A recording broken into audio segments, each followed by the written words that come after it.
So you've got your chair all set up and you find that there's a little bit of noise with the back moving back and forth.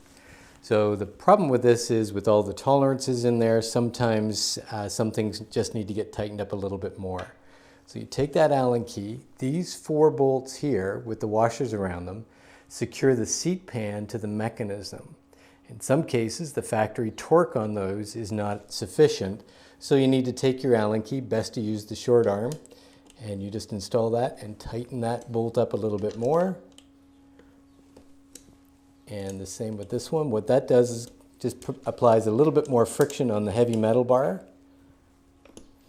And then when you try to move the back, you'll find that it's more difficult to move. If you still find that there's excessive clicking, what you can do is remove this spring,